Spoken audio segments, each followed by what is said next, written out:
ঋণ শোধ হবে না কোনদিন, বুঝেও কেন বুঝিলে না?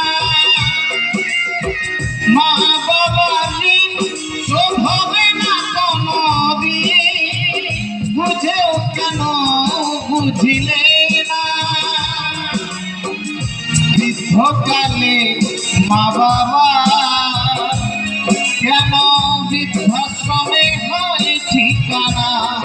বলো না, বৃদ্ধকালে মা বাবা কেন বৃদ্ধাশ্রমে হয় ঠিকানা?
কোথায় গেলে বুঝে পাবে